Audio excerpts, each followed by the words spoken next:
Good afternoon, Black Mental Health Matters. We're streaming live from YouTube and LinkedIn and United States of Africa. Today we have a very interesting edition, and I'm very glad to welcome our guests. And this is one of those topics that are very, very, very sensitive to touch. But our guest today is Linda Onwuegbuzie. She's a physiotherapist, an inspirational speaker advocating for children's rights, and she's also a producer of YouTube program Linda Nightingale, where she advocates to end the cycle of child abuse through education, awareness, and by helping survivors heal and thrive. Linda, your courage is so compelling. And I thank you once again for coming out today to shed light not only on the vulnerabilities that children face, but also sharing your story, which will also show a lot of strength and resilience that is possible.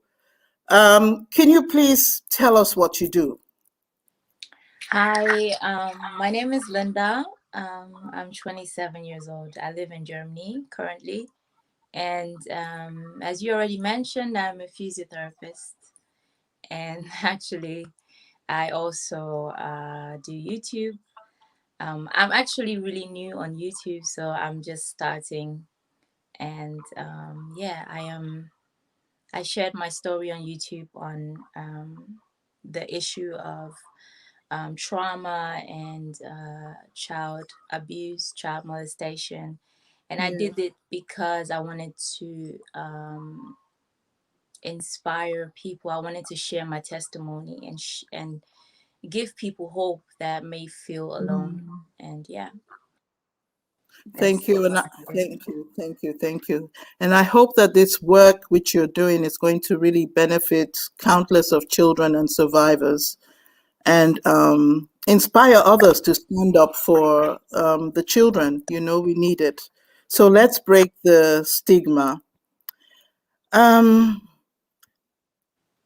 we hear these reports of sexual abuse by teachers, pastors, priests, community leaders, and worse, sometimes even family members. Can you please tell us about your own journey? Tell us what happened. So basically, my story is that I was sexually molested at the age of 5 and at the age of 6. The first time I was sexually molested was when I was 5 years old by my cousin, who was just 10. And then obviously I was 5. I didn't really know what really was going on because I thought it was a game, but that was what, he told me. And then when I was 6, I was molested by about 26 or 27-year-old neighbor.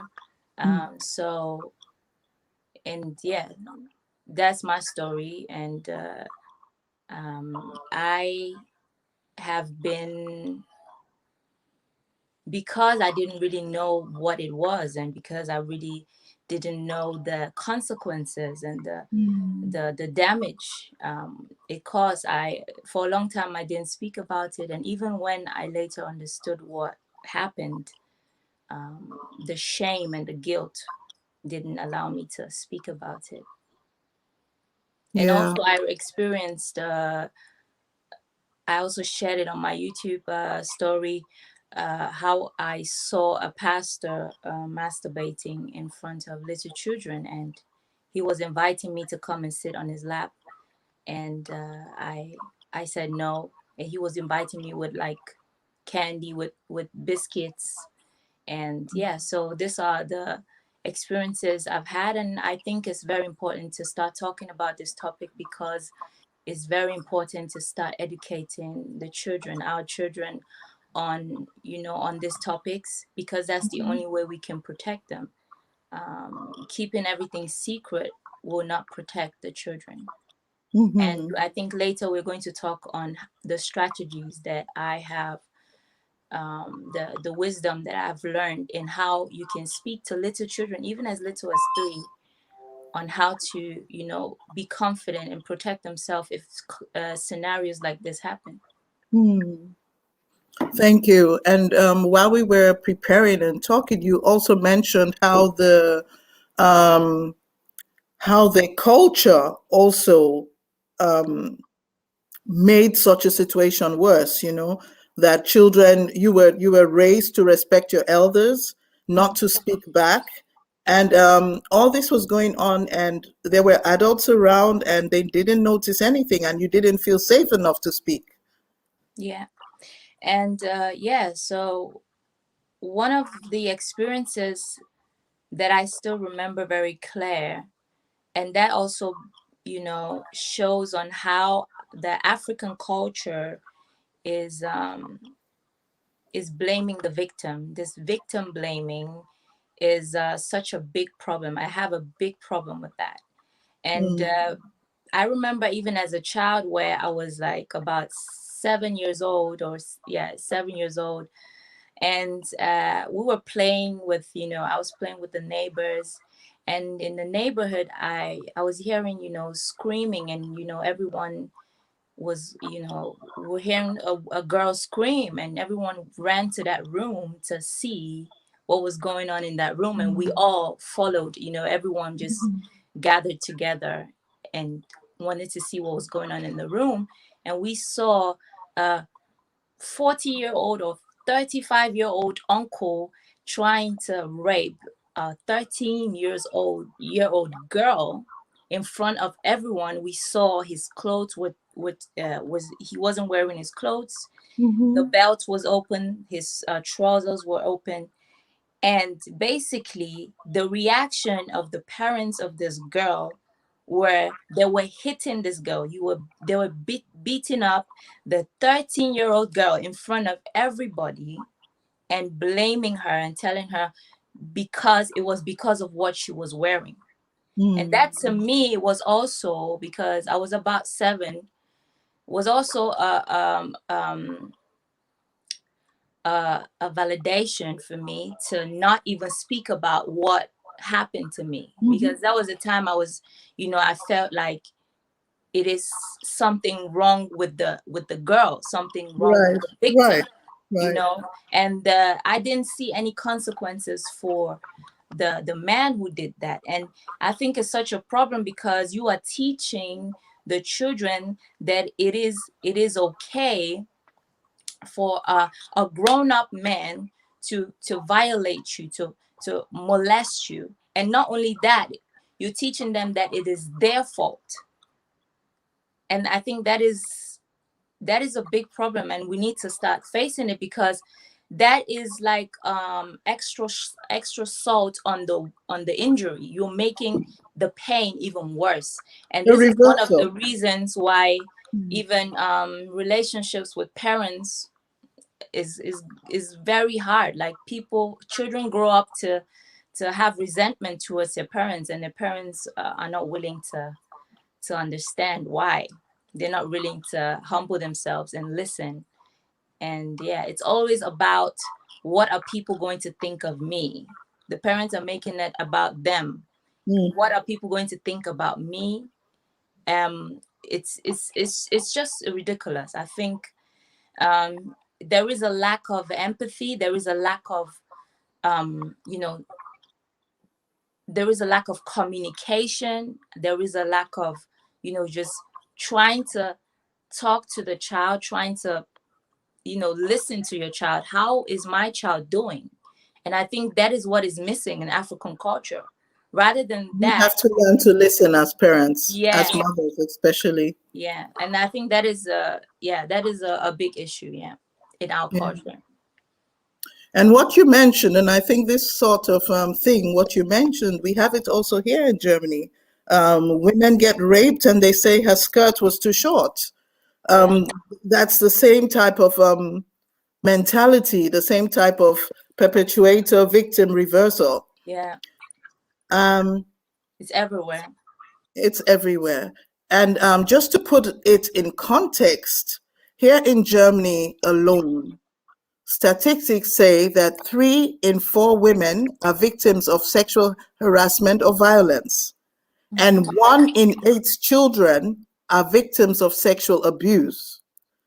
And although emotional, physical, and sexual trauma have such a high prevalence, it is widely hidden in the society still due to the shame and stigma.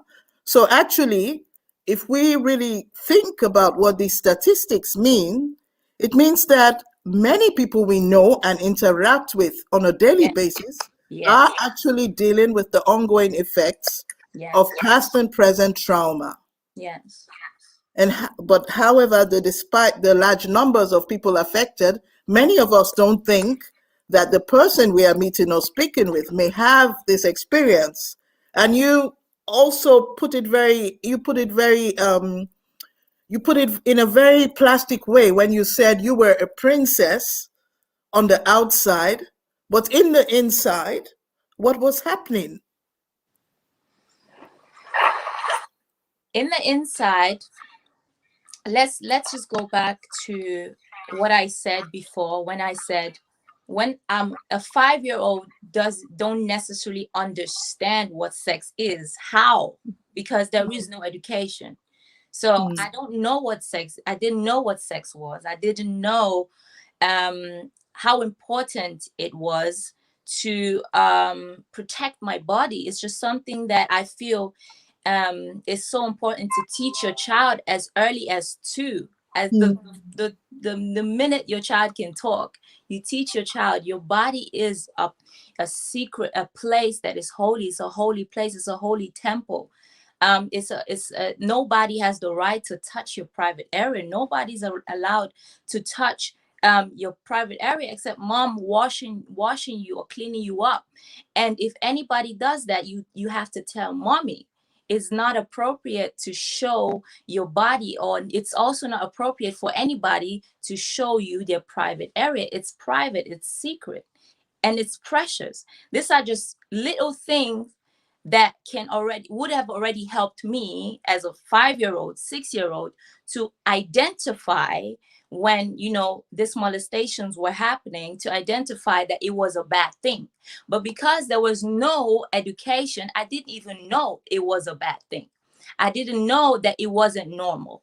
I thought it was a game because the neighbor who molested me said it was a game. And after or before he molested me, he gave me sweets. So these are the things we need to talk about to teach our children that, first of all, I think most parents say that already, don't take anything from strangers without asking mommy. But then you also have to go further and say, if you feel uncomfortable in an environment and with someone, it's okay to say no. It's okay to say, I don't feel uncomfortable. It's okay to protect yourself, to stand up for yourself. And I think that's a issue that women are not taught, and especially in African culture, to stand up for themselves, to say no, to respect their boundaries. It's important that we all know, as a woman, everyone has a boundary, and this boundary has to be respected.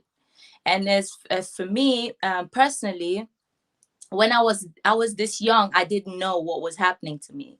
And then when my mom and I moved to Germany, and I was about 8 years old, I came to Germany, and maybe I was going to school in Germany, and then maybe in the 3rd grade, we started having topics of biology, how children are getting produced and all these things. So this is where I started. That was my first encounter, or my first education of what sex was. So I was about 10, 11, now understanding that this thing they're explaining, I've already done it. And it's already happening. So to me, in that moment, I feel guilty, and I was blaming myself, because that was what, subconsciously, that was what I was taught. That was what you see people doing, because of also the experience I talked about, seeing this 13-year-old be blamed for something that wasn't her fault. So I was blaming myself. I was so ashamed of myself. I was disgusted. I was so like, I was also full of fear, because I thought, what if someone, if it comes out one day. And I started having nightmares as from that, that time. I started having nightmares. I also, because I was exposed to sex so early, I also was masturbating as a child, so it was just something that, was given to you. Your innocent My innocent was taken away. So because God created sex, as is sex is such a powerful thing, and it is a bond, of two people becoming one.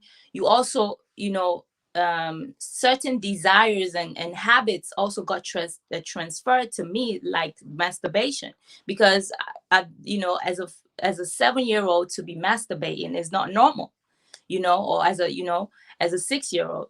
But then I could hide it. Nobody really knew about it. And because I was so ashamed and I feel guilty because I thought it was my fault, I never could speak to my parents, my mom, about it. So it was crazy. So I was lying to myself long enough that it didn't happen. So I was trying to, run away from it. But what I learned about trauma is that no matter how far you try to run, it's going to come back to you. There's going to be a trigger that's always going to remind you of what happened.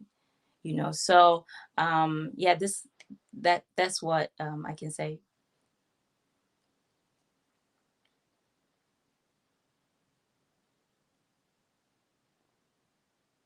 Sorry, I can't hear you.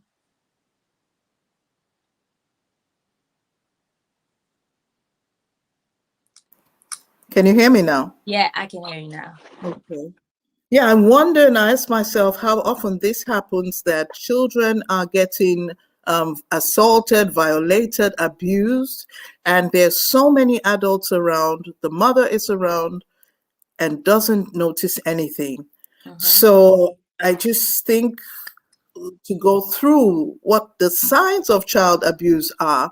Now, the signs could be physical, Mm-hmm. that a child has unexplained pain or complaining about headaches or abdominal pain, noticing that your child has bruises or that they have a change in weight because they're not eating or they're overeating, this sort of things. Their behavior changes. Sometimes they get aggressive or they withdraw, become very quiet.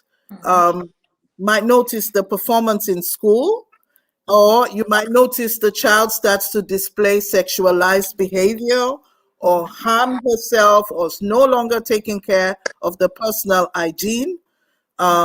Maybe the child is feeling very sad or feeling dirty, and you mentioned it, shame and guilt. Mm-hmm. What signs? What signs do you think or do you remember or think you displayed, and which adults around you should have noticed if they had paid attention? Because the response of the family, this is really important in reducing, in noticing when a child is being assaulted. Mm-hmm. I think it's very difficult, because we live in a society where there's just so many responsibility, especially for mothers. Mm-hmm. In most cases, the fathers are not there, and that's the sad thing, and that's the thing. And even though they're there, they're emotionally not there. They're present Not available. physically, but emotionally they're not there. It's all about work. It's all about, we have to survive, we have to pay the bills, and in Mm. most cases it's the mothers doing all the work. So Mm-hmm. the moms are overworked and exhausted. So someone that is exhausted can probably not pay that much attention. And I know for some parents, it's not something you want to hear, but there are abandonment issues. Even though you're Mm. doing your best to go to work and feed your child, but Mm-hmm. at the end of the day, the child needs school, the child needs clothes, the child needs food. Yes, you're doing your best, and I appreciate everything. I have respect every single, especially single mothers out there. But your child is still abundant, because your child needs more than just food, clothes, and school. Your child needs attention, love, care. Your child needs someone to speak to them. And I think communication is such a problem in African culture. You don't teach your children how to communicate, because the way of raising children in African cultures is still, your child makes a mistake, you beat the child. So it's not working. So you are not teaching your child to communicate. So it's going to be even hard for your child to even know how to communicate any issues like that, because most African parents are not patient enough. Everything hot, hot temper, everything, don't get on my nerves, because most parents are stressed. You're stressed Right. out from your job. You're stressed out from life. So your child, you're letting out your frustration out on your child, and then you're expecting your child to come to you with issues in school, with trauma and everything. How? You're expecting your child to communicate his feelings when you never thought your child had to communicate his feelings or her feelings. How? If a child makes a mistake, or if a child does something, instead of asking, why did you do what you do, trying to understand the thoughts of your child, you're beating up your child. So you haven't taught your child how to communicate. So it's hard. I must say, it's hard to see these things. If you are so busy with work, it's going to be hard. It's going to be hard, to be honest. And I think in my case, that was my mother's case, because my story is that we were living in Nigeria. My dad lived in Germany for a long time, but he met my mom in Nigeria, right? So Right. they married. They met in Nigeria, and then they got married. Then I was born, and then they had like a long distance relationship, Germany, Nigeria, for 8 years. So I didn't see my dad for 8 years. So until we moved to Germany, that's when I met him for the first time. And the sad story about it is that we were like expecting him to be this loving father, but it was a disappointment. We found out that there was a lot of lies. There were a lot of things that he lied about. He said he was working. He didn't have a job.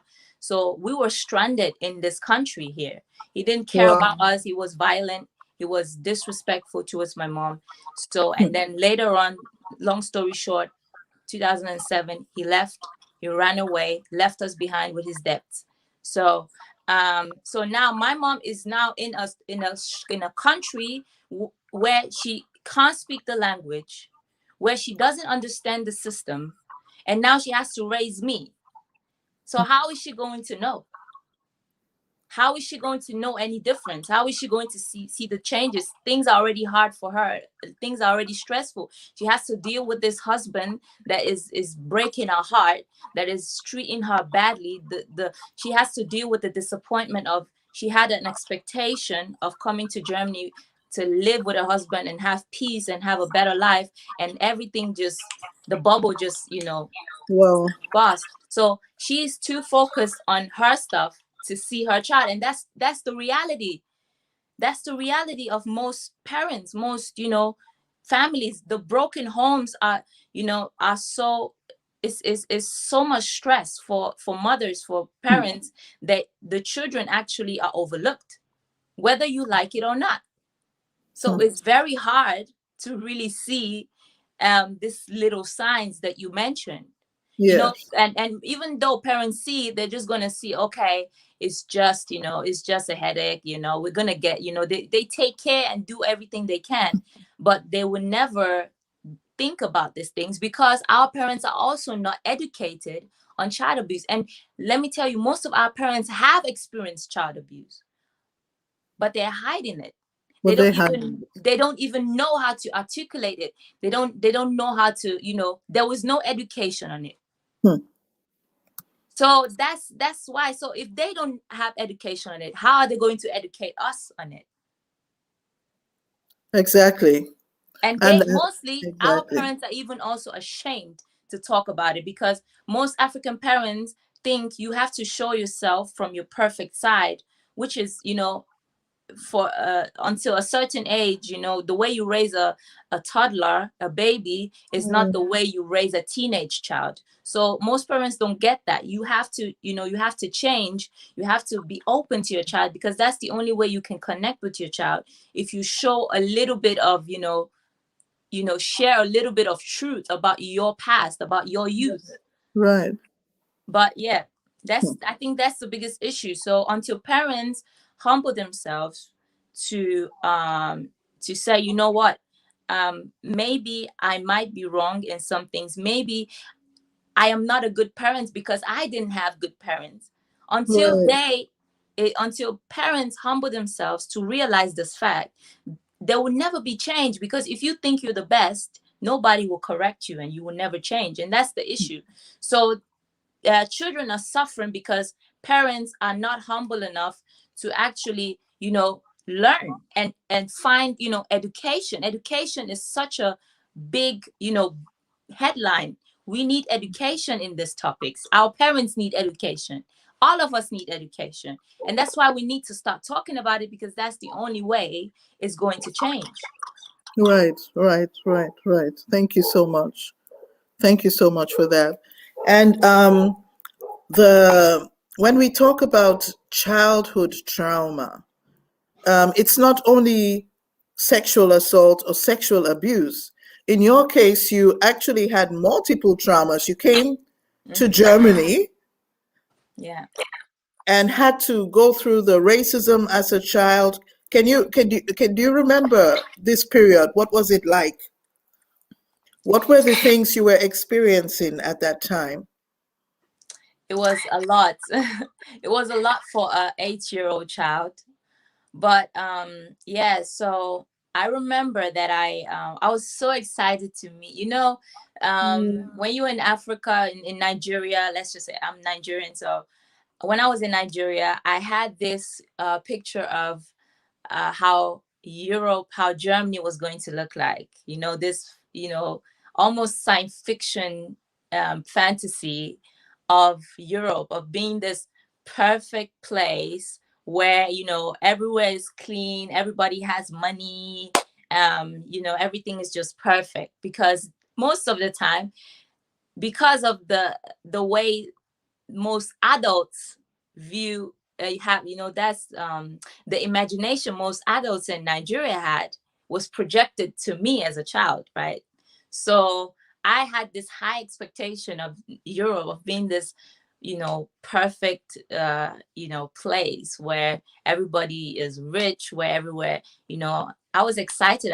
I said to my mom one day, I said, I'm excited. I'm going to have white friends, and I'm going to meet my dad. So for me to come to Germany so full of excitement and, so happy, um, and then realizing that, I have a father who actually didn't give me the love, the affection, the attention I was hoping for. A matter of fact, he was also verbally abusive. He said things like, you would never become anything, you are useless, you are ugly. So these things were heartbreaking for me. So but I was just, I was just pushing it away, because my mom was like, yeah, he doesn't mean it that way, he's still your father, you have to respect him, blah blah blah. And then that was a shock. That was already a big shock already, coming to a new country, the culture, that everything is so different, new weather, different language. And then, going to school. I was living in a small town called Einbeck. It was a very small town in Germany, about 20,000 people, population of people. So it's quite small.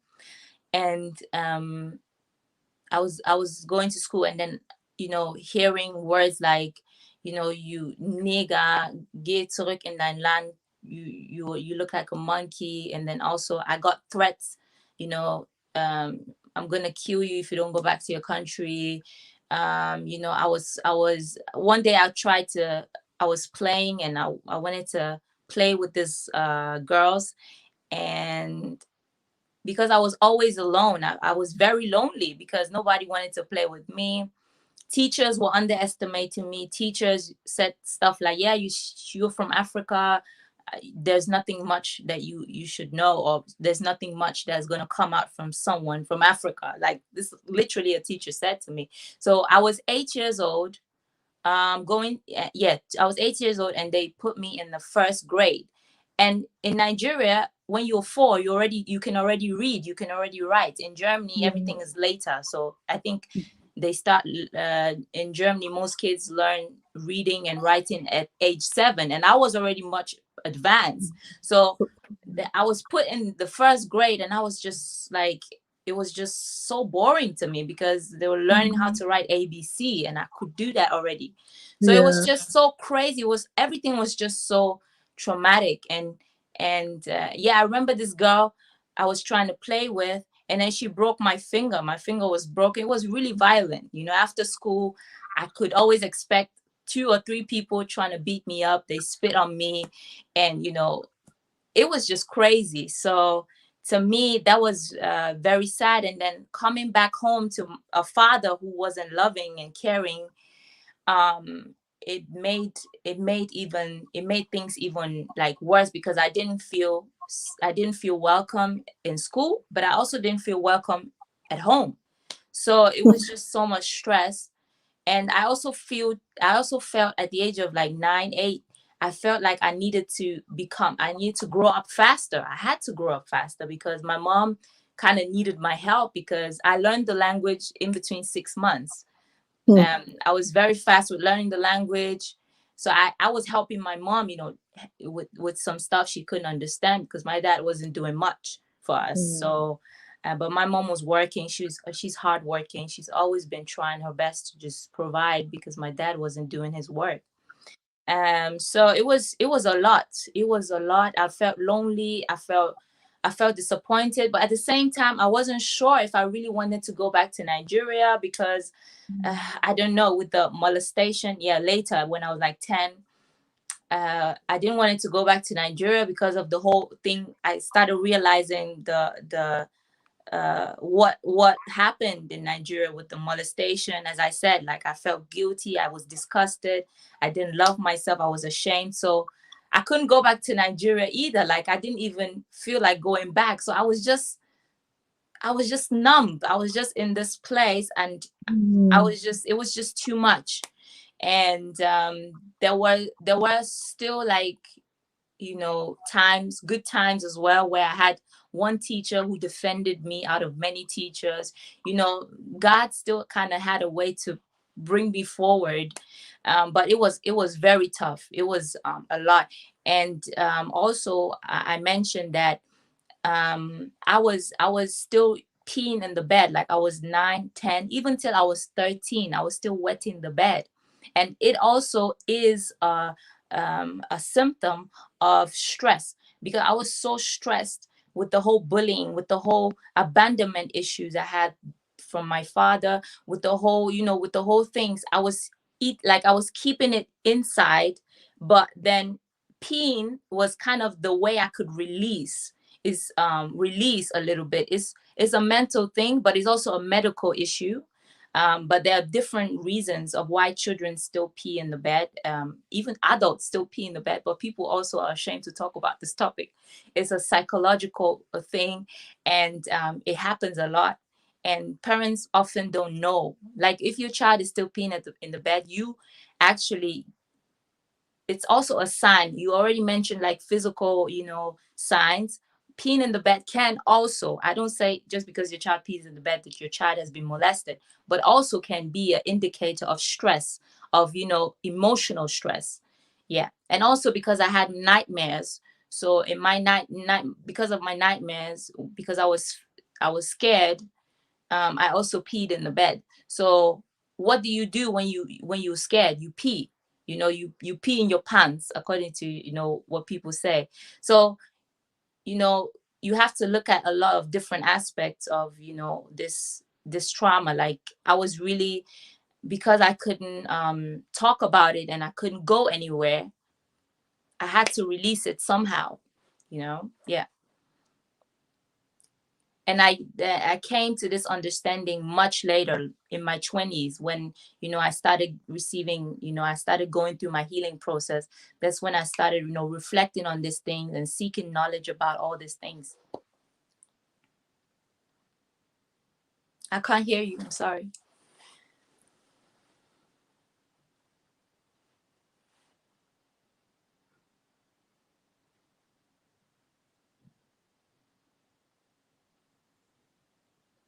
Yeah, thank you so much for sharing your experiences. I mean, it's so hard to imagine. Childhood is supposed to be a time of innocence, a time of joy, a time of security, you know. All children deserve to be protected and loved, you know, and the stability and protection by the family is actually what allows us to form solid, safe relationships later in life. Yeah. And unfortunately, this ideal experience is not really the reality of a child who is going through physical abuse, domestic violence, experiencing racism, bullying in school. Wow. I mean, even the teachers, in a certain context, are a source of trauma. Yeah. Yeah. And I mean, even as an adult, it's so difficult to imagine. You know, many of us as adults are unable to process such life events, and imagine how difficult this is for a Yeah. child to process these experiences and not even having the understanding, you know, Yeah. of And I what think, role they play, you know. yeah, and I think that the problem was, even my mom couldn't protect me or help me in certain situations, even though Mm. she wanted to. First of all, because the language was the barrier. Yeah, And then she didn't understand a lot about the school system. Everything was just different. And also, overwhelming she couldn't probably for defend her. she couldn't defend me because of lack of language, because of the language.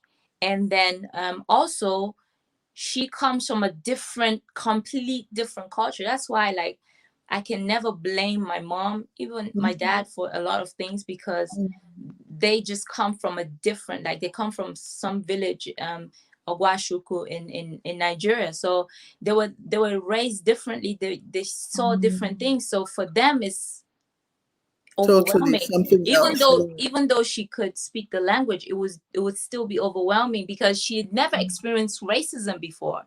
So even though I tell her about things like my teachers are treating me differently, she doesn't really know what to do with it, because she, like, well, the teachers know what they're doing.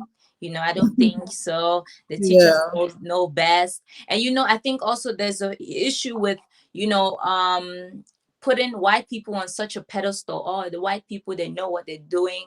And Internalized racism. yeah, so that was a issue. So I couldn't really, after you try to talk to your parents about this thing, and they bring this comment, you will not go back to them and talk to them about Wow. anything again. So it's hard.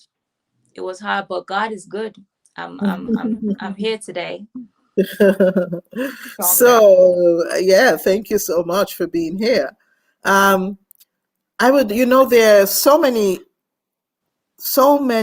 different ways in which these experiences which you had as a child, experiences of childhood trauma, they do manifest later on in life as adults, right?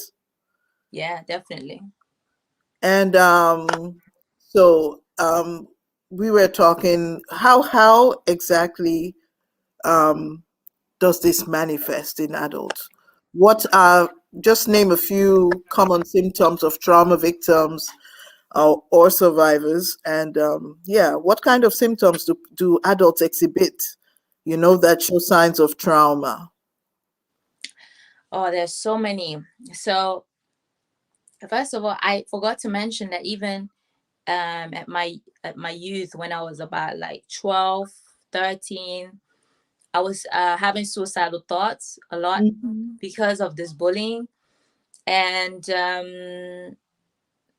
thank God, in 2007, actually, I think, after a while, we moved out of that city. So we moved from that city where I was bullied to another city, which was much better, where I wasn't bullied and where people were actually complimenting me on my skin color. Now I was so confused because in the other city, everyone was like, "Oh, you're so ugly. You look like shit." You know, I was beaten up almost every day. Even to the point where my mom signed me up for karate. You know how to fight, but Self-defense, then yeah. it was too expensive, so I couldn't continue. It was just crazy. Um, so then went. We moved to the new city, and there I came to a new school, and the teachers were nicer, and I also felt like I didn't even have like the opportunity to even have better grades in that school because yeah, the teachers just really didn't like me. So in my new school I became very good in school, and then also the people like were complimenting me, saying you were so beautiful and everything, and it was so confusing to me. I had to get used to it because I couldn't accept the compliments people were giving me because I was already damaged. My confidence was already torn down from this 3 years of bullying in school before we Wow. moved to that new city. So I had no self-confidence at all. I had suicidal thoughts. I thought I was the ugliest girl in the world. They made fun of my boob, my ass, my bum, that it was too big. They made fun of my lips, it was too big. They made fun of my nose, it was too big. So I felt I was the ugliest girl in the world. I was thinking of, I said, when I'm rich, I'm going to do plastic surgery on my nose, I'm going to do this, I'm going to do that. I had no self-esteem at all. I I didn't like the way I look. I didn't love myself, and I was so ashamed. This one of the symptoms I had was I was like I couldn't look people in the eye because I just feel like, my face is so ugly. It's crazy. Like, it was so crazy. Wow. Um, and I was so nervous about every little thing. I was fearful. I still had nightmares once in a while. So then later on growing up, I started getting used to the compliment and love in school, but then it made me kind of addicted to people's opinion. So I always needed people's opinion to feel special. If I didn't get compliment, I didn't get um, Mm. I always felt, I need to do more. I need to put on makeup. I was already wearing makeup at the age of 14. I was already trying to like look older. I was lying about my age. I wanted people to take me seriously and respect me because I felt like I had to lie about who I was to be accepted. I lied about my age. I always made myself 2 years older. I always also looked older than my age. And I also, Mm-hmm. because I've experienced so much, I also actually was quite advanced in thoughts and thinking than most people in my age. So yeah, so I was really yeah. So then when I started going into dating, like around 15, 16, I was dating white guys. I always said I'm never going to date a black guy because dating a black guy reminded me of my trauma of seeing my dad being a horrible, sorry, but being a horrible example, being a horrible husband and a horrible father. So I said, I'm not going to marry a black man because it also reminded me of the people who molested me. So because I was trying to run away from this trauma, I was trying to forget about it. I always was dating white guys, because it didn't reminded me too much of the past. So this was one of many symptoms, so many things, so Which many. you were experiencing. Yeah. Yeah, okay. So I mean, when I look at you, you're beautiful, you're self-confident. Thank It's you. very difficult to imagine that you went through all these, um, anger, anxiety, depression, suicidal thoughts, all these things you mentioned. Um, so I think we should talk about your healing journey, you know, and yeah, let us hear about the process. How Um, did you start to heal? yeah, so the process started about 5 years ago. Yeah, 2016, 5.5 years ago, I think. Um, so as I said, I was in in a relationship. I was in a relationship with a black guy, because that was the thing. I said I was never going to date a black guy, and that was like the first time. I was about 2019, 20, 21, 22. But then for me, I said, okay, I was attracted to black men. It wasn't that I wasn't attracted, and I lied to myself that I wasn't attracted to them, because that's what you do when you're traumatized. You lie to yourself. You're just trying to run away from the truth. But the first step of actually healing is facing, confronting the things. But I was with this guy I was dating, and he cheated on me. So for me, it was just like, okay, I gave the black man a chance, and after this, it's over. I'm not going to date black man because he cheated, and to me, cheating was always a boundary that I don't know where I wasn't like the most self-confident person at that time even. But I always knew, if someone cheats on me, that's where I'm going to end it. I don't care, because for me, I don't know where it even came from, but maybe also see my dad doing the same thing to my mom. It was, for me, I was so angry of that.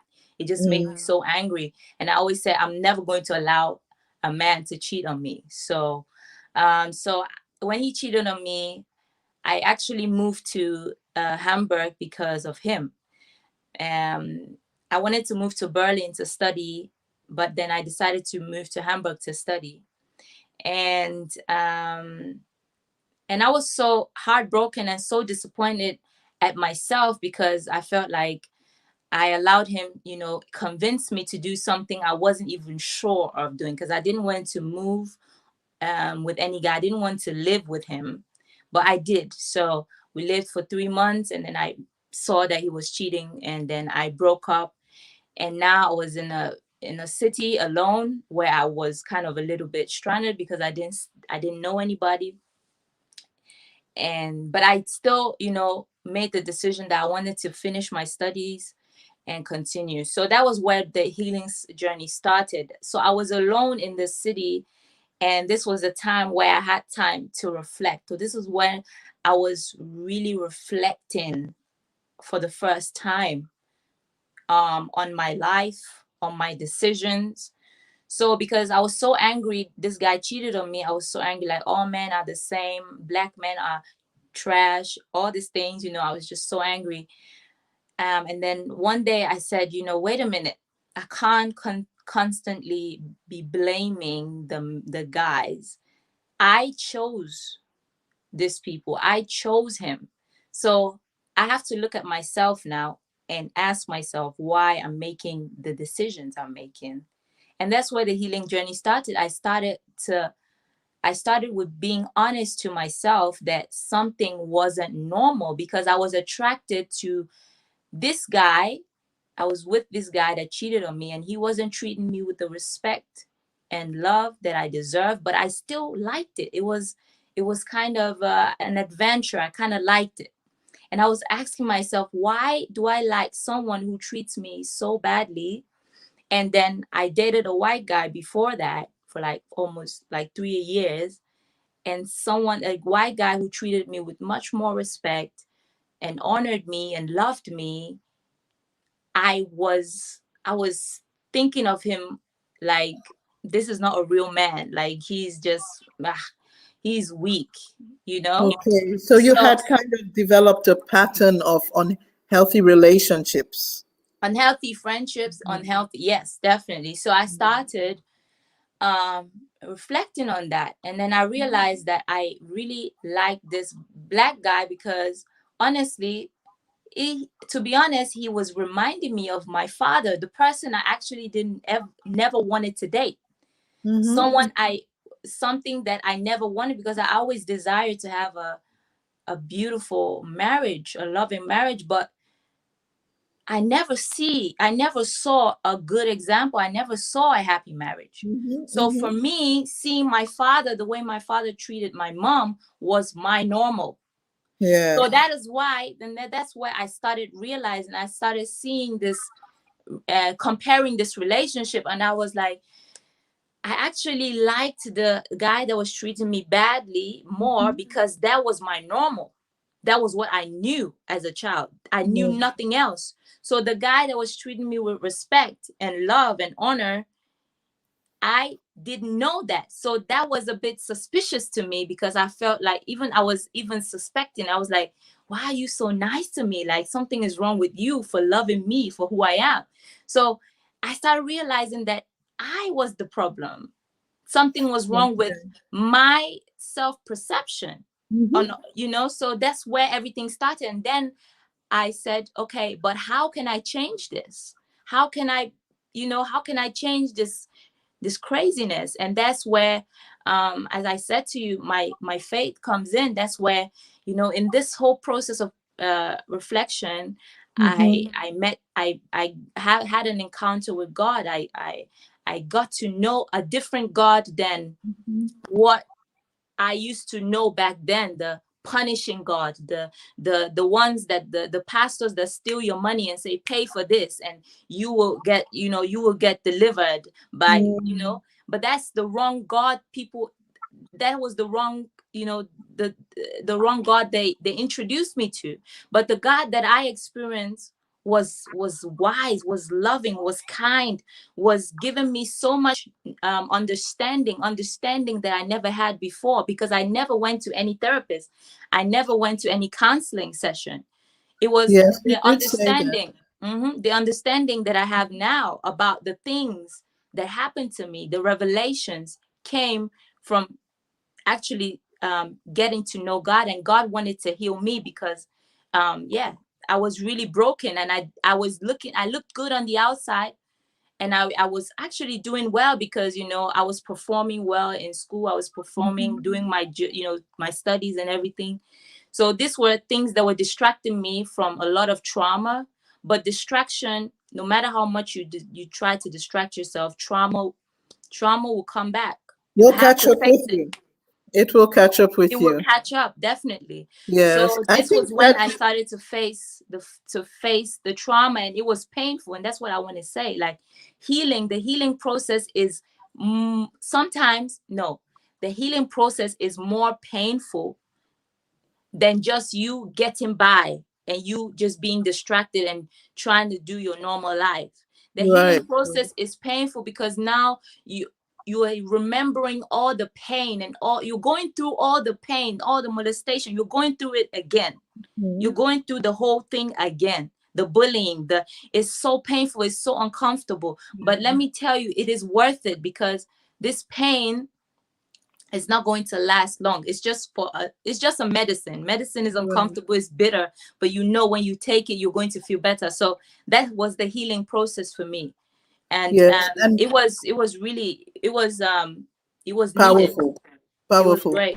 very powerful. What I liked about the experience you're sharing is often we think we have to go to a therapist. Often people get exploited by some pastor Hmm. who's, but rather than doing that, you did the deep inner work, finding your own connection to your divine source, reflecting on your actions, and actually, what you're describing is a holistic restorative healing. You know, That means that you have embraced a healing and your well-being through your own agency, actually, and through community. Your church community was also um, influential.